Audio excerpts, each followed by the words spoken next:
Yo, what's good? What's poppin'? What's cracking? It's your boy Rod Rantz. It's the Afronation Show, and we have managed to catch up with a friend of the show, someone who had back in 2019. Yo, buddy! I'll leave the singing to him. It's Oxlade in the building. I feel like you can be my baby. What else? Yeah. But you don't follow Aladigo. I feel like you be my honey. My guy, my brother. First of all, let me just say big congratulations on doing an absolute madness. I remember when we interviewed you in 2019. I said to you in the studio, bro, you're gonna go far. Man. And since then, to date, if I'm correct, you are just shy off of 1 million monthly listeners on Spotify. That one there is not an easy thing to do, so Thanks to God, thanks to the team for making that happen. You know, it's not just a single effort. It's like everybody's collective effort. Since we last saw you in 2019, a lot has happened. You've dropped projects, you've dropped hits, you signed a new deal. Talk to me. What's the last 3 years looked like from your angle? Yeah, man, it's been a blessing, man. Can't even complain. The wins, the losses, the lessons learned, every single thing has, shaped me into becoming who I am today. And I'm still open to learning and still experiencing more things in life. Because the one thing with you is that, like, with a lot of artists, right, especially the artists of our generation, they love social media. They be posting all the time on social media, but you hardly post on your Instagram. So I literally, unless I stalk you, I never know what's happening. Or unless you do a big announcement, we never know what's happening. Like when you're dropping a single, that's when you post. Or what's going on with that? I mean, there's a big difference between Oxlade and Light. So I try to, properly pay attention to both personalities. Oxlade is an artist, and all you need to know is his music. And I'm not really sure that I was ready to show, the other side of, Oxlade. But now, we've moved to another phase in my career, and probably you've seen more of me often. Okay, good. Because, like, you see when artists in the studio, they'll be doing the studio, like, stories and that. Like, obviously, we know you're working. I never post in the studio. Yeah, I work every day. That's what I'm saying. We know you're working. We know you're recording songs, but we never see you posting in the studio. So we never know when you're working. We'll just see a new hits come out. I feel like it's not about how many times you post you're working in the studio. It's about, the results of the hard work. And, that is untouchable for me. As long as I keep delivering, I'm good. You people don't need to see your process. I feel like all you guys need is propagate. You just hear the end product, and you can, if you allow it to enter your body. I feel like I'm gonna be making some documentaries, because trust me when I say I document like literally most of my sessions. So like you guys are also gonna be seeing how I made these songs. You're gonna see how I shouted at the producer, how myself and the producer had misunderstanding and everything. So it's pretty much natural for me, and I thank God I try to document majority of my sessions. So definitely that's something I wouldn't want to give for free. Get me, everything is money. I like how you said that. I wouldn't want to give for free, because we are business people in this place. I mean, look at Kudi. Kudi's in money right now because he was just filming Kanye. So like there's no limits to business, man. No, for sure. So since you've dropped Oxygen and Eclipse, what's been your favourite moment so far? What's been the highlight? What's been something that you cherish till this day? I feel like each single song I dropped, each project I dropped added value and and added purpose to my life. It added direction to my life. It made me understand my weaknesses and things I was meant to improve on. So it's not like any single one wasn't bad or any single one wasn't wonderful or glorious. Every single song I dropped, every project, every feature added a stepping stone to, towards the greatness I'm trying to achieve. So like, Oxygen changed my life, Eclipse changed my life. Every single thing I do definitely changes my life. So you definitely, you dropped a banger with Away. I'm not gonna lie to you, that one of my favorite songs. Thank you very much. And I did see that Drake, he reposted it on his Instagram. How did that feel for you? That felt great.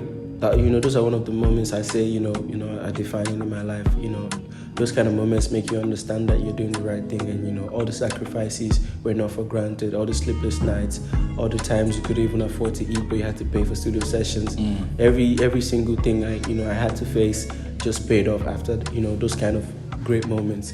And then, I got bad deals after that post. I got bad due offers. They're really speaking volume, honestly. But so basically you're telling me you don't really have like a favourite song from like your project, maybe some songs that... If I got a favourite song, I'm going to retire. Oh, yeah, because I feel like the more songs I put out, the more me I find. It's a long process. If I ever had a favorite song, I would be satisfied with the favorite song. Yeah. And it's bad for the artistry and my discovery. Do you know one thing I've noticed with your music, is like obviously naturally artists grow, they develop, they get older, and sometimes like they might try and do just new things with their sounds, or they might try and experiment with different genres and X, Y, and Z. I mean, I feel like each song you release is definitely different to the last one, but you always maintain that your core essence of that core identity. So is that because you want to be truly known as a master of that thing, or do you feel like you don't need to necessarily go too far astray from what your fans know you for? So, like I said, the more songs I drop, the more projects I drop, the more of myself I find. So, definitely, you guys should just leave it to the projects to decide to show you the version of Oxlade that Oxlade wants to show you. Okay. So, like, I don't know if that makes sense, but like, my next album is definitely showing another face of Oxlade, which nobody's ever seen. I'm taking risks. I'm taking bold steps. For example, Ojuju dropped at the height of the Amapiano era. Amapiano was stunting on everybody, and majority of people didn't want me to put out Ojuju. Yeah, please talk me through the process, because I remember when you dropped it, because at the time you dropped it, like you said, Amapiano was really flying. Everybody wanted to dance. Like, everybody was just looking to be doing all kinds of whistle blowing, vuvuzela, and just that kind of shape cutting. And then you just dropped Ojuju, which is the complete opposite of what everyone was doing. Like almost every artist in the game, like let me not name drops, but let me not name drop. Almost like this person was doing Amapiano type songs to the point where the phrase Niger piano was even born, and you just came and gave us something on the other spectrum. Like, what was your thought? Did you just wake up and say, "Fuck it"? Every time I do music, I try to make difference. I'm not just trying to make another song. So like, I felt like in as much as I enjoyed Amapiano, or I got bare Amapiano songs, I must confess, I just felt it wasn't the right time for me to give them Amapiano. I just felt like, my spirit was at a place where I needed to put out Ojuju, I needed to give them Eclipse, I needed to give them songs like More, I needed to give them songs like Pay Me. Like, there are bare songs on the Eclipse project, which was a statement. It was more of a statement than even the Oxygen, because Eclipse was pretty much more technical, and I spent more time in writing and the creation and everything of Eclipse. So Eclipse was quite challenging for me, and at that point I was quite in a limbo. I was going through stuff, so it was quite personal. Yeah, because I recall when you dropped it, I think you hadn't dropped for a while, right? You hadn't dropped music for a while, and then you gave us a project, which we were all happy about. But again, like I said, because you're not really one to be showing us your day-to-day life, it caught all by surprise. No, the thing is, even when I put out the Eclipse project, I didn't post it. That's what I'm saying. How did I see it? You just put it out. You just put it out. Yeah, I didn't post it. I feel like music always finds its way to the top. Yeah. The music that is meant for the top is going to go straight to the top. True. And no matter how you prep people or you prepare them, my music is coming next week. Yeah. If it's whack, it's still going to be seen as whack. Yeah. So all you need to keep on rock is the content you're about to dish out to the crowd, to the audience. So like, in as much as I didn't post the project the night it came out, I later posted it probably a few days later. Yeah. But that's still different, because normally an artist, like you said, they'll tell you 1 month ahead. Yeah, in a month I've got this coming. And on the day they're therefore posting. How did I think? I think I saw it on Gracey Mae's playlist actually. I think that's how I saw it. Thing is, if you plan your marketing very well, the coming soon means nothing. True. That's very true. If you do coming soon and you don't have your marketing pattern, you're still it'll be coming soon to go to nowhere. You understand? So I feel like my machinery was on point.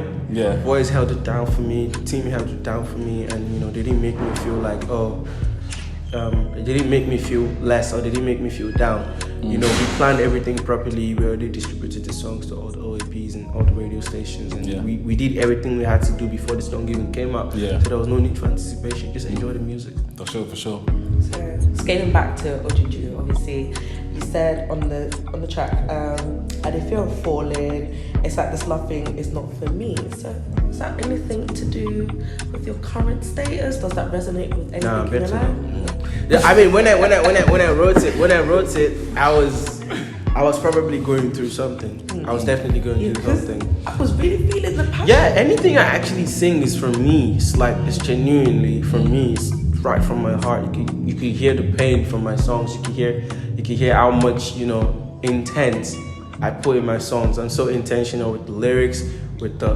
pidgin, sometimes I go full Yoruba, sometimes I go dynamic. See, I take my time to write my songs. I understand my music, and I'm still understanding it more and more.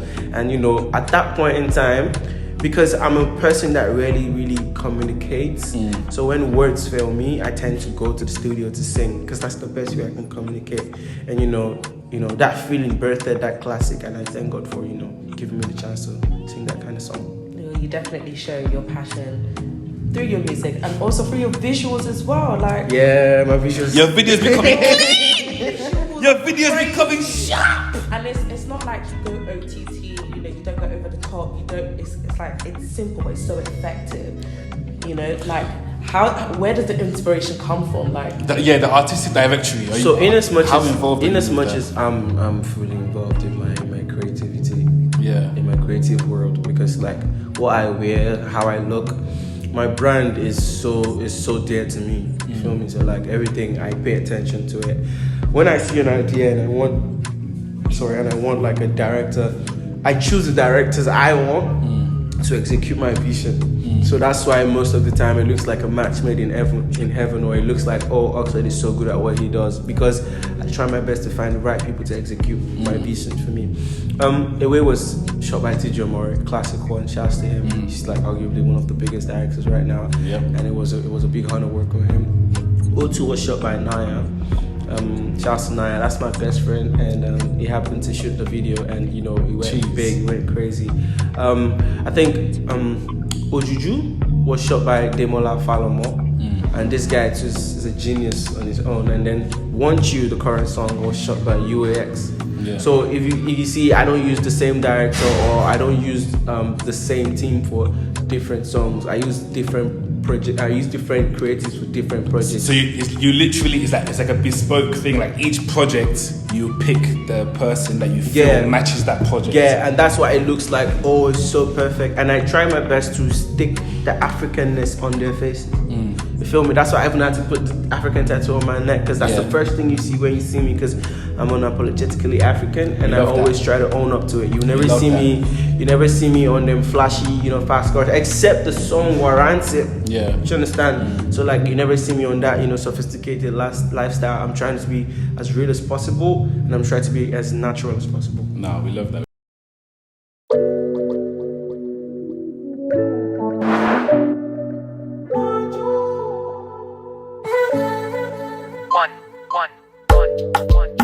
Love was with you like your face, Sarla. Baby, me and you, we go travel far away. Anything you want, I go double order. Our love is too strong and no feel far away. For you, baby, for you, I'll do anything for you. For you, baby, for you, I'll do many things for you. For you, baby, for you, I'll do anything for you. For you, baby, for you, I'll do many things for you. Want you, I go to want you. Want you, me, I go to want you. Want you, I go to want you. All night long. Want you,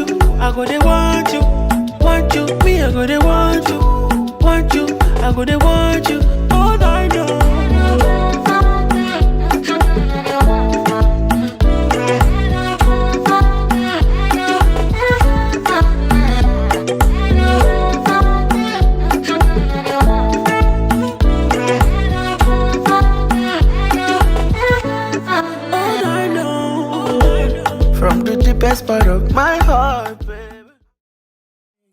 Okay, so the new single, I know you must get asked this all the time, but I feel like this particular question is a necessary question. the inspiration for the single.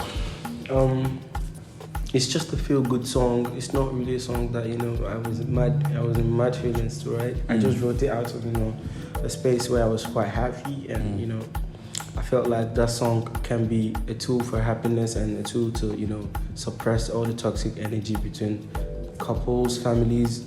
It's a multi-purpose song. It's a song whereby, you know, I'm talking about how special someone is to me. So it doesn't necessarily need to be a love song. Okay. You know, you can want anybody all night long, as long as you make them feel special, as long as you make them feel good. So like, I made this song at a space where, you know, I wanted people to be able to use that song to feel good. Yeah. To use that song to, how I put it, like, for example, if you're having issues with your girl or you're having issues with your boy, you can literally use that song to heal the whole toxicity in the midst. So it's a multi-purpose song. It's a multi-purpose song. Trust me. Perform it. I'll try it, but if it fails, I'm coming for you. Nah, I can't. I promise you can't. If it fails, like, I'm a living proof. Like, you know, you get me. It saved a lot of relationships. I'll try it one day, but if it fails, well, I'm coming for you. Nah, I got you. If it fails, I'll perform it for the person on I have. So, you heard it here first. Like I said before, your visuals always come out so clean and just literally inspirational. Also, I wanted to point out your acting skills in your music video in One You was very natural. So would you ever consider maybe an acting career possibly in the future? I got a music movie. Yeah, it's on YouTube. You can check it out. Oh. No, I've been acting all my life. I mean, I'm a full theater artist. Get me? And, you know, I dance, I act, I sing, I write, I create, I co-produce, I do everything, literally. I'm so passionate about myself and my creativity. Yeah. So you really pay attention to like the little details that kind of make you you. Yeah, down to the fashion also. Like, you know, I'm big on fashion also. Yeah. So yeah, everything about art is, you know, so personal to me. Definitely, you definitely make a statement with your with your fashion. I love it. I love it. I think it was in South Africa. You had like a blue two-piece. I want that. I know it won't fit me, but tell me where you got it from. No, I want you. that. I got you. I'll get your size. Now, obviously, let's touch on the fact that it's quite a big fact actually. Want You is officially on the Billboard charts. Hallelujah. So you are officially, I mean, you've been topping the charts for a long time anyways, but the Billboard charts, that's the one that every artist sort of aims to, not necessarily aims, but like is nice to be on basically. So, Aims to actually. Aims? Okay, aims to be on. So now that you are, your new track is performing so well, does that say to you, okay, cool, like I've done it, like the job's done, or do you feel like you still gotta keep going, keep pushing? The song is still new. Having to be on Billboard this early is a miracle, and you know I'm grateful to everybody streaming the music. But I feel like the song still got a bit of work to be done. I'm still going to America for the radio tour. I'm leaving the UK tonight. Jeez. So like, you know, the work just started. I'm gonna be touring. I'm gonna be dropping a project. You know, so like I just started. Trust me when I say I just started. So this is just the beginning. Yeah, and then at the start. Yeah, and then you know I'm encouraging the whole UK Afrobeats community to always support, you know, just young acts. Not just me. I'm not even saying this from a personal perspective. You know, we need more love from on the other side, because you know the UK just picks the bait ones. They just pick the ones that, you know, cuts across, and I feel like people don't put extra efforts, or some do, but like not everyone puts extra efforts to researching how the actual Afrobeats culture is. And you know, people misunderstand and, you know, misjudge, or some don't even have any idea of who's singing these songs. I feel like we should pay more attention, because it's African music. When African music wins, you win. As Africans, we all win. So like the goal is to be more African than even Nigerian or any country you come from. For sure. Now, in terms of, like you said, you're going to America to the radio tour. What states are you hitting? The title is somewhere there, but like I know New York, I know Chicago, Atlanta, Miami, basically. And this project you mentioned that you'll be dropping, will it be dropping whilst you're in America, or? No, it's like later in the year. Okay. Have we got like a rough estimate of when? So I know when to be knocking on your door. I was saying, Oxlade. Oh yeah. Just know. So avoid that knocking. Just know it's a project year and leave it at that. Okay. So I'll just be watching. So you don't need to knock. The funniest thing is when it drops, you won't post it. So No, I'm gonna post this one. Because it's like my most personal project ever. Has it got a name? Yeah, but like, I don't want to say. We keep on the wraps? Yeah. Okay, watch this space. But this one is quite personal to me because it took me like 4 years to finish. Damn. Yeah. I've been working on various projects. I got different projects I'm working on, but this particular one took me like 4 years. I've been writing it since I think 2018. Damn. Yeah, I mean, Won't Choose a 2-year-old song, so you understand how much work I put into this project. So do you do that often? Like, obviously, I know you must record a lot of songs a lot, but are you the kind of let's say for example you record a song today, will you purposely wait for a period of time before you drop it, or will you drop it if you feel like now's the right time to drop it, although you just finished it? Because there's some artists who purposely sit on a song for 2 years. They'll go and listen to it again to see if it still slaps how it did before they drop it. Firstly, it is 2 years old and it still sounds like, it still sounds fresh. I feel that's what my music is all about, timelessness. But then when you record a track, to you personally, do you have to like purposely hold it before you drop it? I don't decide the ones that are meant to be held. We, the team, just decides the right one for the right time. Okay. Yeah. So like for example, Eclipse took me like just a month, and we put it out the next month. And that was it. But and like I said, I have various projects. I have different songs for different projects. And this particular project just needed the right ones, the right selection of songs. Because in as much as everybody always drops projects, in as much as I'm eager to drop a project, I need to put the right songs on top of each other, because the first song has to connect with the second song. I'm trying to make an album, a project, not a playlist. So okay.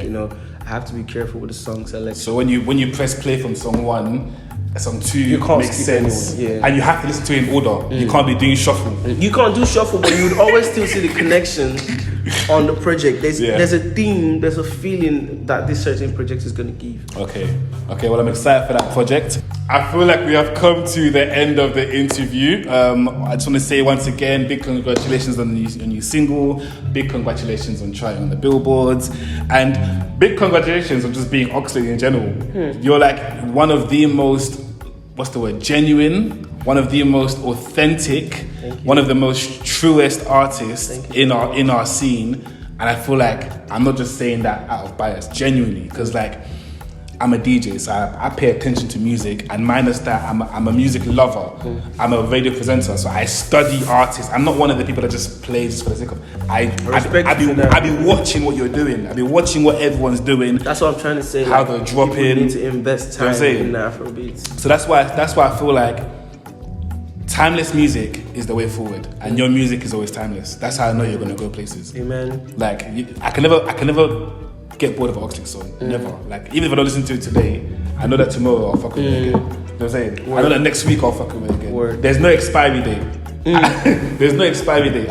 I'll have my kids. I'll still be fucking with it. Just saying. So because of that alone, once again, I just want to say big thank you on being Oxlade. Big thank you on joining us. Thank you. And Afronation. Yes, congratulations as well for signing Epic Radio. That's a big move. So thank you very much. Honestly, I can't wait to see what more you got for us to have. Proper excited for you. I've been your boy Rod Rantz. And I'm Suga Spixe. And we've been the Afronation Show, joined with the one and only Oxlade. Until next time, we out. Peace.